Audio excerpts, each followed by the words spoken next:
Fala pessoal, tudo bem? Bem-vindos aqui ao canal Daniel Brown Oficial, mais um vídeo aqui, tudo de futebol, tudo de Botafogo. Cara, estamos chegando aqui aos 15.300 inscritos daqui a pouco, né? Falta um pouquinho ainda. E eu tô querendo, pelo menos até janeiro, cara, alavancar e chegar aí próximo ali dos 20 mil inscritos. Será que vocês me ajudam nessa, cara? Caiu aqui de paraquedas? Se inscreva aqui no canal, não vai te atrapalhar absolutamente nada, vai me ajudar e vai te ajudar, né? Porque vai estar aproximando a gente aí para trocar aquela ideia sobre o futebol, sobre Botafogo, e você vai dar a tua opinião aqui nos comentários, mandando o teu nome e a cidade onde você tá falando, que eu vou mandar um salve para você, como eu vou mandar para esses três feras aqui que comentaram no último vídeo: o Caio de São Brás do Saçuí, em Minas Gerais, ó que maneiro, o Luiz Gustavo de São João de Meriti aqui no Rio de Janeiro, e o Júlio pediu um abraço pra galera de Macaé. Também vou mandar um abraço aí pro Luiz, lá do Resenha Gloriosa. Rapaziada, me deu um calendário aí no último jogo, calendário de 2020 que tá chegando, e que seja um 2020 próspero para o Botafogo. Vocês estão vendo aí também, né, o coraçãozinho inflável que a torcida do Botafogo recebeu, os torcedores receberam, né, nos setores aí da partida contra o Internacional. Ninguém ama como a gente. Pena que dessa vez a gente não foi ressarcido nesse amor aí. Vamos lá. Primeiro de tudo, gente, de volta à realidade, né? Uma realidade que é bem distante, né, de uma parada que a galera num surto psicótico, né, uma sanidade mental, né, de tentar projetar Libertadores. Cara, não tinha a menor condição disso acontecer. Eu falava na live, o pessoal falando de Libertadores, eu falando: meu irmão, pode me bloquear, né, numa boa. Né, não tem cabimento a gente pensar em Libertadores nesse momento, e na minha opinião, nesse momento, talvez nem em Sul-Americano. O Botafogo ele tem que focar na nota de corte. O Botafogo, enquanto houver ainda 1% de chance de rebaixamento, o Botafogo ainda tem que se preocupar. A gente sabe que o futebol brasileiro é louco e que o Botafogo é muito mais louco ainda. A questão é que o Campeonato Brasileiro tem sido muito solidário com o Botafogo, os times, os concorrentes têm sido muito legais com o Botafogo. O Botafogo, quando ele não se ajuda, ele é ajudado pela falta de competência dos seus concorrentes. O Ceará, vencendo o jogo, na última bola mitou um empate no Castelão contra o Atlético Paranaense, já de férias. O Ceará ia pontuar, ia fazer 3 pontos, né? O Ceará, então, fez apenas 1 ponto. Avaí e Fluminense. O Avaí não ganhava uma partida que era há muito tempo, né? Aliás, continua não ganhando. Mas o Avaí vinha só de saco de pancada, tomando porrada de todo mundo. O Fluminense fez 1-0 e permitiu um empate, né? Tudo bem, lance polêmico, pênalti, mas o Fluminense não venceu o Avaí. 1-1, Fluminense e Avaí. E o Fluminense, assim, perdeu a oportunidade de garantir a permanência na primeira divisão logo neste domingo, né? Então o Botafogo não se ajuda, mas os outros rivais também não se ajudam. E o mais importante acontece nessa segunda. Pessoal, acho que eu falei hoje, né, me referindo a domingo, né, porque eu tô gravando aqui na madrugada de domingo para segunda, né? Então, se eu errar aí o tempo, falar hoje, né, eu vou me referir aqui nesta segunda-feira, né, que eu tô postando esse vídeo aqui de manhã, na manhã desta segunda. Segunda-feira essa que tem o jogo mais importante para boa parte dos concorrentes aí, que é o jogo do primeiro colocado aí na zona do rebaixamento, o 17º colocado do campeonato, que é o Cruzeiro. E aí todo mundo vai ficar absolutamente atento nesse jogo. Não existe isso de, o Botafogo tem que focar nele, não tem que ficar sendo, tem que secar sim, cara. Tem que secar sim, porque o Botafogo ele não se ajuda, vai ser a incompetência dos outros que vai acabar ajudando. Então, Vasco e Cruzeiro em São Januário se enfrentam às 8 da noite. E a situação, rapaziada, ela é a seguinte. E outra coisa, antes de falar desse jogo, que eu acho que é muito importante ressaltar: o Atlético Mineiro venceu o Corinthians pelo placar de 2-1. O Atlético Mineiro não tem mais chance de cair, ou seja, é um agravante, é um potencial a mais, né, pra gente pensar no próximo confronto do Botafogo. O Botafogo enfrenta o Atlético Mineiro,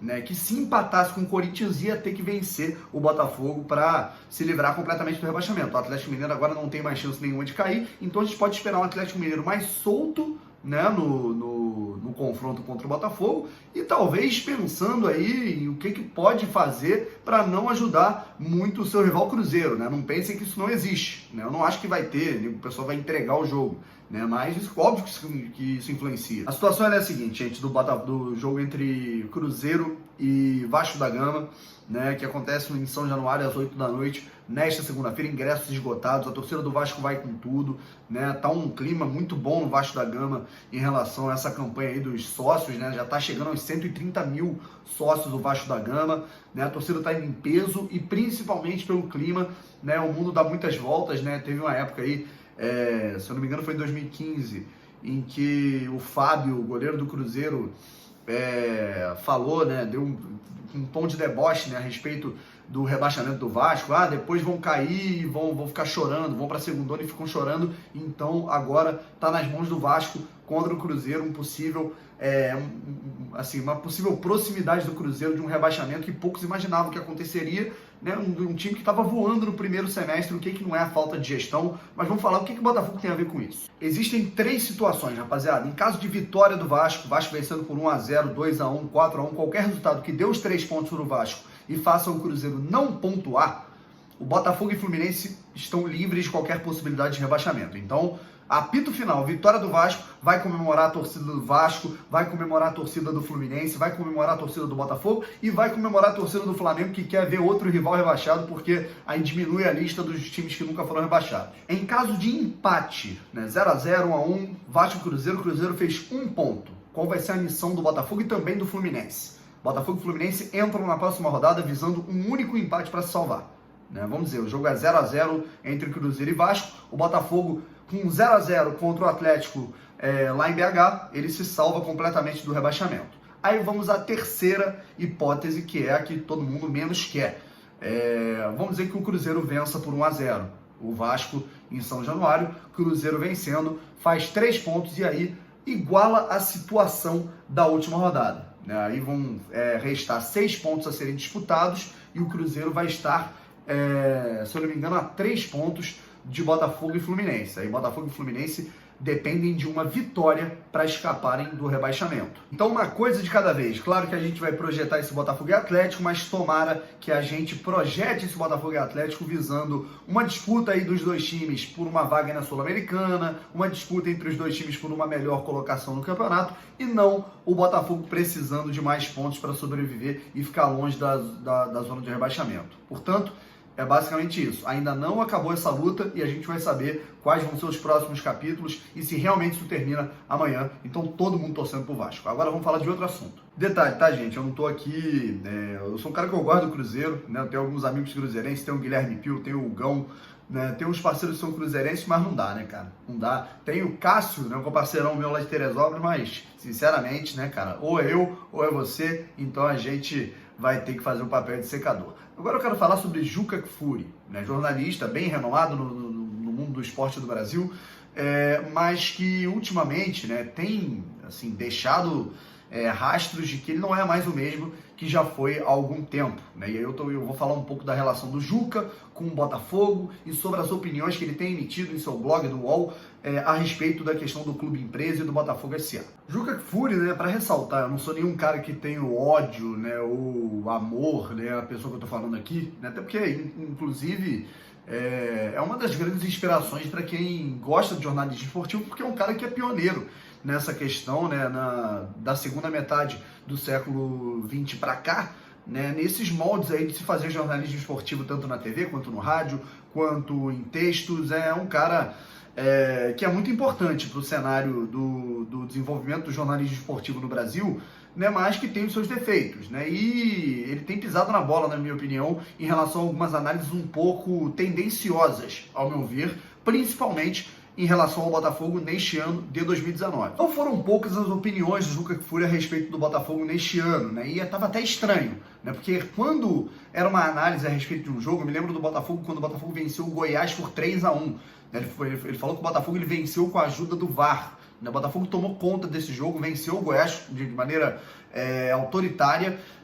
E ficou meio estranho, né? Cara, por quê? Né? Que o Juca Kfouri estava com essa implicância com o Botafogo, digamos assim, e eu acho que isso foi sanado quando a gente deu uma olhada nas últimas análises em que ele teceu os comentários sobre a Botafogo S.A., sobre a questão do clube empresa, da qual ele neste momento é totalmente contra. O Juca ele soltou pelo menos 2 artigos nas últimas semanas, né? Já tinha feito alguns outros, né? Mas soltou 2 artigos nas últimas semanas relacionando aí a questão do Rodrigo Maia, do Clube Empresa. A primeira delas tem o título Clube Empresa e o Me Engana Que Eu Gosto, né? E dentro desse pequeno texto que ele faz, ele fala que o botafoguense Rodrigo Maia estaria ajudando esse projeto de Clube Empresa, né, a ser implementado para beneficiar o seu clube de coração, que é o Botafogo. Ele já havia falado isso há alguns meses atrás e eu coloquei nos stories a minha opinião dizendo que isso não fazia sentido, né? Porque eu já repeti aqui, vocês viram os meus vídeos aqui a respeito do Botafogo SA nas últimas semanas,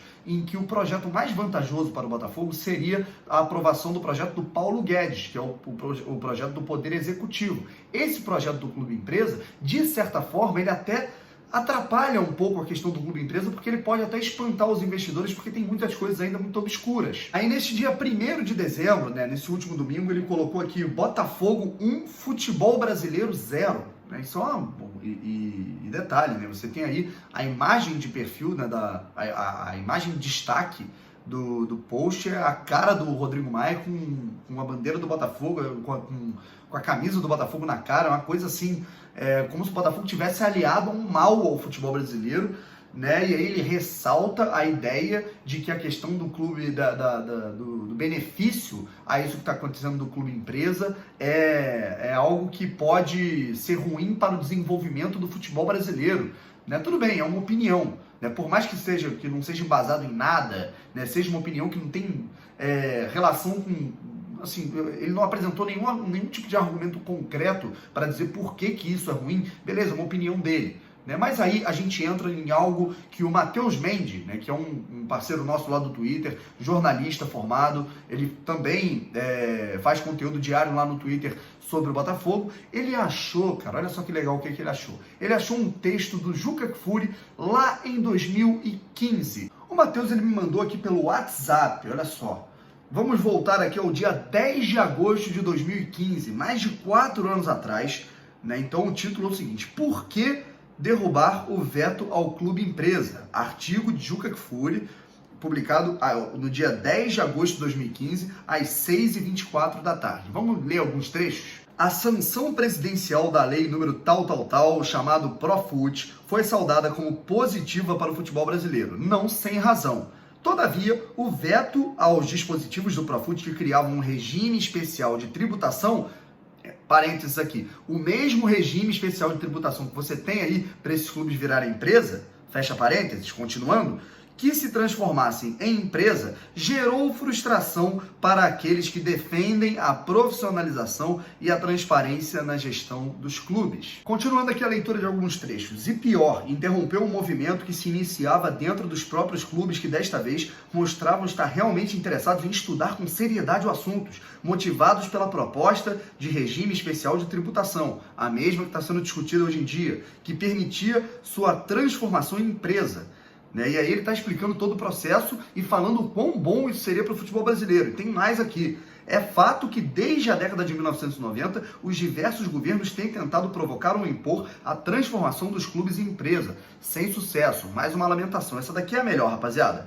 Por isso, a decepção quando aos 45 do segundo tempo apareceu o veto ao regime especial de tributação.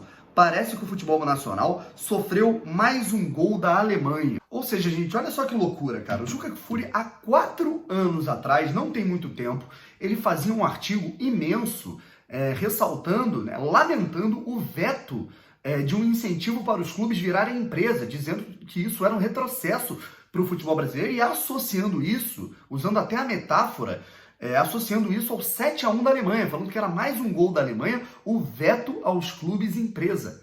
4 anos depois, em 2019, ele começa a malhar totalmente um projeto que prevê tudo aquilo que ele pedia lá em 2015. Em 2015 ele estava pedindo para os clubes virarem empresa, ele estava pedindo para os clubes se profissionalizarem, ele estava pedindo a questão aí das normas de tributação novas, tudo isso que está sendo colocado em prática em 2019. Só que agora o Juca Kfouri está falando que isso é um retrocesso.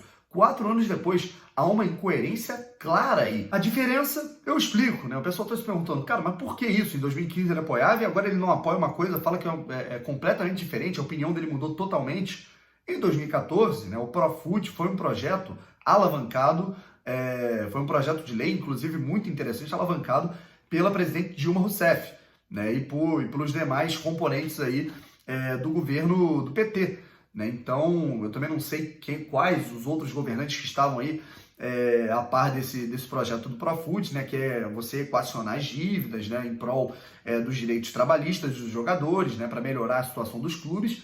Mas agora, esse projeto, rapaziada, que está acontecendo dos clubes empresa, ele vem sendo alavancado, né, pelo Rodrigo Maia, né, pelo Pedro Paulo, teve um projeto do Paulo Guedes, que são pessoas, né, de uma ideologia política diferente, né, são de direita. E aí o Juca Kfouri, ele passa por cima da ideologia dele, né, de todo o pensamento dele de melhorar o futebol brasileiro, de desenvolver o futebol brasileiro, daquilo que realmente importa, né, que é a gente alavancar a melhoria da nossa paixão aqui, que é o futebol, por conta de uma ideologia política. Detalhe, gente, cada um tem aqui a sua ideologia política, né? Eu tenho a minha, né? Inclusive algumas das minhas ideologias, não todas, pactuam bastante com aquilo, batem bastante com aquilo que o Juca Kfouri pensa, não todas, né? Mas isso daqui não é um lugar para a gente discutir política, a gente discute futebol, né? Mas a partir do momento em que eu vejo um jornalista como o Juca Kfouri lutando contra, fazendo força contra um progresso no futebol brasileiro por pura ideologia política, porque o projeto ele não é feito por pessoas da ideologia dele, e sim da ideologia contrária, cara, isso é muito triste. A gente não está falando de qualquer jornalista, gente. A gente está falando do Juca Kfouri. Juca Kfouri que saiu, né? Vale lembrar a história magnífica de Juca Kfouri no jornalismo esportivo do futebol brasileiro. Juca Kfouri, gente, a vida inteira, durante a carreira inteira, ele lutou contra a corrupção no futebol brasileiro, lutou contra a corrupção na CBF, né? Ficou ali no ouvido, no sapato, né?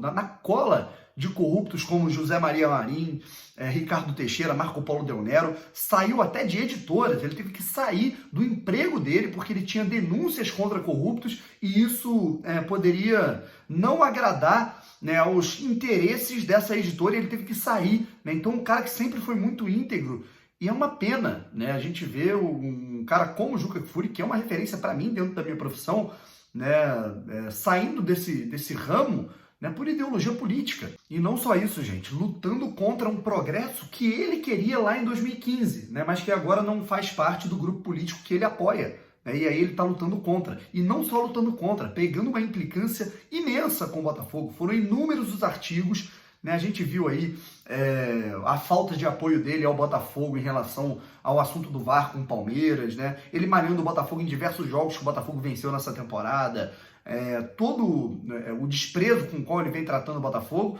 e colocando o Botafogo como se fosse do lado de uma maldade, né, coisa que, sinceramente, decepciona a todos, né, que o conhecem. Né? Tem muita gente que não o conhece, fala que ele é um imbecil, e não é, muito pelo contrário, cara, um cara íntegro e muito importante para a história do jornalismo brasileiro, né? Mas que, sinceramente, vem decepcionando muito. Né? Então, respeite para ser respeitado, Juca, como o Botafogo sempre te respeitou. Independentemente de ideologias políticas, e eu também tenho lá as minhas controvérsias com o movimento que vem acontecendo hoje em dia, né? A gente não pode deixar realmente de analisar com frieza uma coisa que vai ser boa para todos nós que amamos o futebol brasileiro, que é o desenvolvimento dele. É basicamente isso. Rapaziada, vamos ficando por aqui, ficamos para a próxima e fique ligado que hoje à noite, né, nesta segunda-feira à noite, vai ter live, tá? Vou fazer uma live no YouTube. Eu vou assistir pelo menos o primeiro tempo inteiro, vocês vão ver a minha reação ali. Eu, junto com vocês, vou estar assistindo o primeiro tempo de Vasco e Cruzeiro. Né? Vou estar ali na frente da televisão, filmando ali, vou conversando com vocês, trocando aquela ideia, como foi na última segunda-feira, na última quinta-feira, perdão, Cruzeiro e CSA. Então, se liga, ative as notificações, me siga nas redes sociais, Brownie Fogo e Brownie Oficial. E é isso. Um forte abraço, até a próxima. Valeu!